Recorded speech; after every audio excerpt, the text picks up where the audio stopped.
Hello.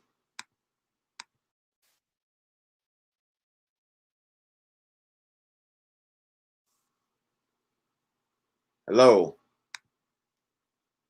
All right. Well, we have not good volume now. Can you guys hear me now? That's no microphone. All right. Let's see here.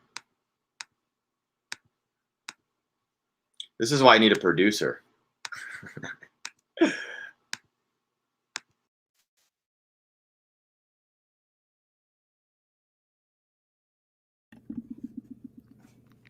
Check, check, check, check. Okay. All right, we're back. All right, you know what happened? You want to know what happened?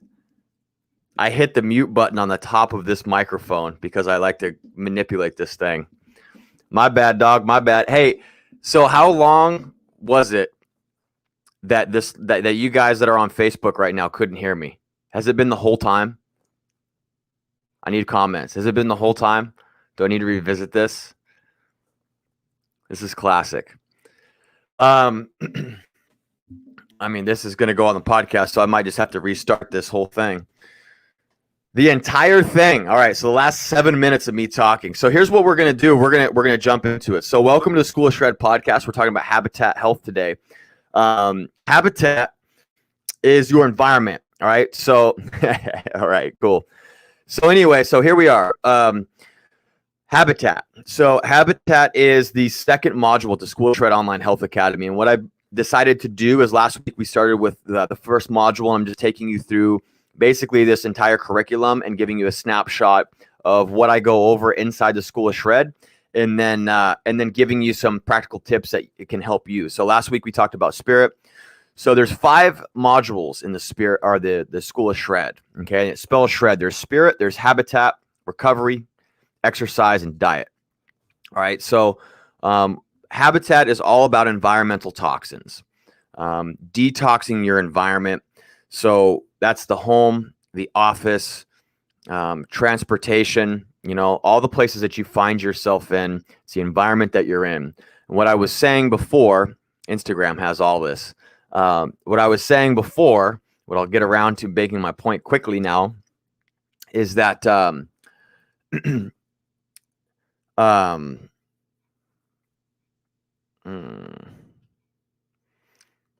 habitat fault. Hold on a second.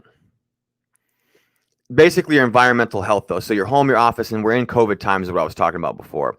So we're in COVID times, and people are at home now more than ever. And so it's a good time to start looking at different things that you have inside your home. So different chemicals, different toxins that might be making their way into your home. A lot of this stuff is not stuff that we have actively chosen to be inside of our home. So different preservatives that might be in self-care goods, whether that be, laundry detergents or soaps. So, now is a good time, now that we're at home more, is to start looking into this. I was also mentioning a book called Toxic, which goes into how there is a lot of people going to the doctor now with these strange symptoms of, being tired, being lethargic, having anxiety, things like that when they're inside their home. And then if they leave their home, they start to pick up energy levels and whatnot. So, and it's, there's a lot of stuff that's going on inside of our home. So there could be like formaldehydes that are treating the woods that are in our homes or our furniture. There is cleaning products that we have. And what a lot of these chemicals do is they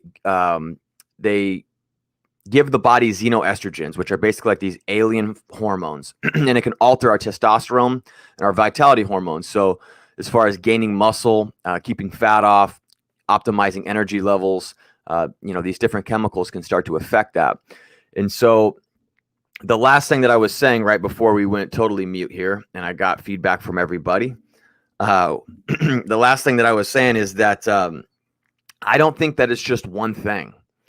I don't think that poor health in this country just comes from one thing. I think we get into this very binary thinking where we want to blame just nutrition or just exercise. I think it's a little bit of everything. It's a little bit of not getting your bare skin in the grass and not getting vitamin G, not grounding, right? People think that's hippy dippy. The science is there that helps stop free radicals in the body by providing the body with electrons. There could be a little bit of that. And then you also have toxins that you might be rubbing on your skin. You get these cancerous substances that we're putting in our armpits and things like that. A little bit of that. Then a little bit of vegetable oils from your nutrition where you're getting, insulin resistance over time, and you're eating things that just aren't conducive to human health, and then lack of activity. So you can see it's this big picture that contributes to poor health. There's a lot of different little things, a little bit of this, a little bit of that. And so this idea of holistic health and fitness is what I'm talking about, is, attacking a little bit from each one of these areas to create overall better health, because you're fighting an uphill battle if you're working out a lot and you're trying to eat right, but then you have all these toxic substances that are either in your home, you're breathing them in, or you're rubbing them on your body. And so that's what the Habitat is all about. The Habitat module is about providing assignments to increase environmental health. And so again, your environment is your home, your office, your transportation system, whatever that is. So we can detox that. So what are some of the things that we detox? So we can detox things like molds, mycotoxins. We can do detoxification of certain chemicals, self-care products, cleaning agents that are in the home, other common household chemicals. And what I like to do with clients and people who are in the school is go through basically room by room and detox things slowly over time, and give out assignments in that regard. So I'm going to give out a couple quick tips today on what you can do to increase your environmental health and help contribute to optimizing hormonal health. Now, if you've heard me talk before about gaining muscle and losing body fat, I talk a lot about hormonal health. It's imperative to overall health, but also losing fat and maintaining muscle or building muscle. And when we get some of these toxic substances out of our home, we can actually help exacerbate good health. We can increase our health by doing this. So I'll give you basically 5 areas that you could look at inside your home. And you could write these down. Number 1 is going to be kitchen. So you can look inside your kitchen. Now, this is usually where I'll look at, different things that people might be eating. We can detox the kitchen. That's usually low-hanging fruit, especially for a trainer. If you're like, hey, let's look in your kitchen. That makes sense. Then we start getting into the outskirts where people are like, whoa, what? Now we're going to get in this room. I'll go in and we'll do a detox of the bathroom and look at all of the products that are in there, from toothpaste to deodorants to, whatever, lotions, and there's a whole system that I have for helping people detox there. But you can look at that and just on your own, you can start trying to find more natural products. The number 3 place that I'll go to is the bedroom. The bedroom can have quite a few toxins to it that are contributing to poor environmental health. One of the courses I did, which I really liked, it said R&R. So your bedroom is for rest and romance. That's it, nothing else. So remember that. And what that could mean is getting blue light out of there, getting TVs out of your room, not watching TVs in bed, getting candles out because they produce soot. There's a lot of little things like that we could affect change in. So you can examine your bedroom and go, how do I get this as stripped down as possible in here so it's a dark sleeping quarters. Number 4 is I would go into somebody's office. So I've talked about this before. I've always liked things that smell good, like whether it's things, plugging things into a wall or having some things sit out. Over the last couple of years, I've quit doing that. Which was painful, but what I like to do now is like a good essential oil diffuser. I find that is a good substitute for things to smell good, but you're not getting any toxic chemicals that way. So oil diffusers are a good one for your office or your bedroom or whatever. And then there's other things in the office too that you can get rid of. If you're in your office, hopefully you don't have a candy drawer or anything like that. I mean, we could detox that. And then the last one is your laundry room or wherever you store all your household cleaning products. You can look at getting more natural products that clean your floors, clean your counters. Maybe try cleaning things with vinegar, going old school with it. And why go old school? Because a lot of stuff that these companies are pumping into these cleaning agents are not good for humans, not over time. There's a bunch of preservatives in them. There's a bunch of extra chemicals in them. So, that's something that you want to be looking at is how do we weaponize our entire home for good health? And we want to start looking at all these little chemicals that we might be using. And then we also have, what do you wash your laundry with? What kind of soap are you using? Do you realize that the skin is the number one absorption place in your body? Your skin is where you absorb things. You absorb a lot through your skin, which is why deodorant can be very dangerous, where you're literally rubbing deodorant right in your armpit, highly absorbable area. We want to be careful of that. But things get in our clothes and they don't get out, and we can get these molds that are stuck in our clothes. So we have some different things that we use, and we'll soak our clothes even if they're clean, and stuff will come out gray. The water will come out gray if it soaks in this the stuff that we'll use over time. So you can do that. And then you have like fabric softeners and laundry sheets, things like that. You guys, all that stuff, there's no free rides here. It's getting in your clothes, and it could be causing an issue. So anyway, those are the 5 areas that I like to look at. Those are common areas. So kitchen, bedroom, bathroom, office, laundry room. So let's go into 3 points that you could start doing today. Number 1 is that you could get natural products. So just start opting for natural products that don't have preservatives, things like parabens or aluminums or soy, even if it's in your shampoo. Why would we need soy in our shampoo or our lotions? Well, it's because there's government subsidies with all of these soy and corn and all that, and it's making our way into everything, not just our food, but it's also making its way into the things that we put on our skin and we absorb that way. So we're getting too much of that stuff.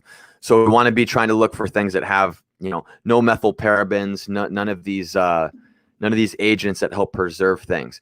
But there's a give and take here. When you start going into natural products, you might not like the deodorant as much, or it might not be a soap that foams up. There's a lot of stuff they put in these products to make them foam. They do the same thing with toothpaste.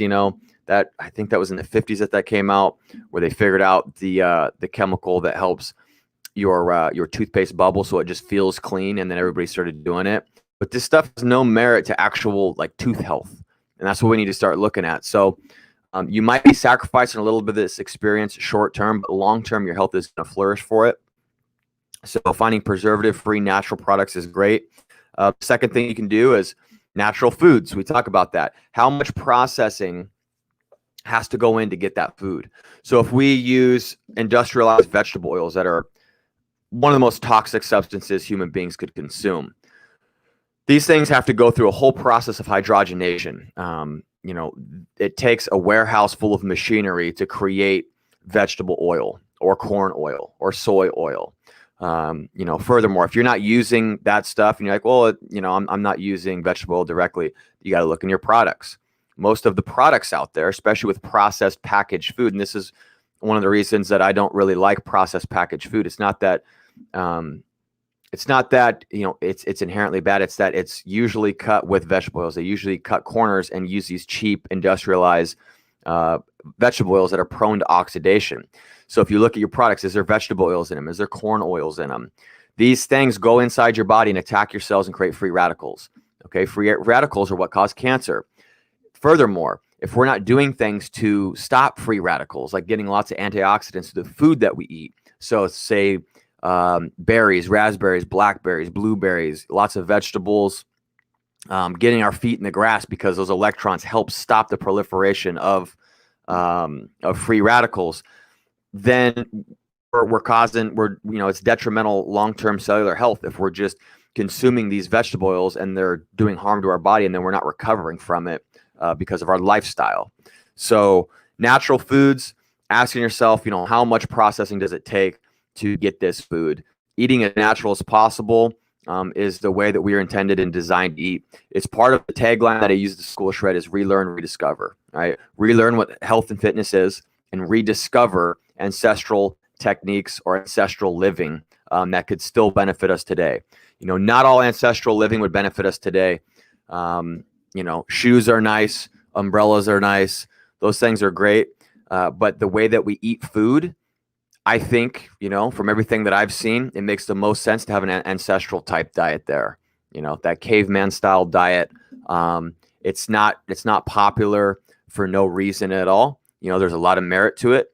Our digestive systems have not changed that much over the last couple thousand years. But if you look at the last 100 to 120 years, our food has changed drastically. And since 1948, I think 1911 is when Crisco came out. And then, 1948 into the 60s is when we started getting all these vegetable oils coming out. Now, vegetable oils are literally in everything. So we are the long-term experiment. Look around at your country. Everybody's fat, overweight, and there's stuff that is in our food that is not natural, and we're metabolically sick. And this is putting us at risk for sickness like we have right now. Everybody's fearful of getting sick because we have poor metabolic health. Nobody's addressing that, though. Nobody's going to bring that to your attention except for health professionals. So be aware. Go back to natural foods, you guys. And then the last thing is just kind of a bonus round, is not having toxic people in your life. The good thing is you're all social distancing right now, so you're probably not hanging around people who are bringing you stress. But it's kind of an insidious thing when you have people around that you tolerate their negativity. So if you have somebody who's negative, you tolerate it. What happens is you become desensitized to it. It's like in Think and Grow Rich, Napoleon Hill talks about how people who become criminals, they don't always start off that way. They're around criminals, and then over time they slowly start to do illicit activity as they get desensitized, and then before you know it, they have manifested this life of crime into their life. We got to think even deeper than that. Like, what about a negative mindset? If you have somebody who you allow to just speak negativity all the time and you don't check them or choose to hang out with them less or choose to talk to them less, you have to really start looking at that of like, that's going to seep in. You're going to be more tolerant to it. And then pretty soon, as that person continues to chirp in your ear, that will come out your mouth, and then you'll be negative. And so we want to control this visual and auditory diet. And this goes into a little bit of that spirit module I was talking about last week. Is just control what goes in, and the environment and the company that we keep. The company that we keep creates our environment to a certain extent. So not only detoxing the products that are in our home or our foods, we want to detox. We want to detox people that we're around and make sure we're around good, positive people who are grateful and living the good life. So, and you also want to be one of those people too. I know I sure do. And sometimes it can be hard, but anyway, that's episode 126. We're 24 minutes in, but I think most people only heard about 16 minutes of this. So thanks for hanging out with me today. Thanks for battling through the technical difficulties. We'll be back tomorrow. I'll watch my finger so I'm not hitting this mute button. That one's on me. My bad. I'll see you guys tomorrow. Thanks for tuning in. That's episode 126 on habitat training. With that, I want you to stay strong and healthy in body, stay relentless and energized in spirit, stay determined in your pursuits today. That spells shred. Now go shred the day and get better in every way. We'll see you tomorrow at 9 a.m.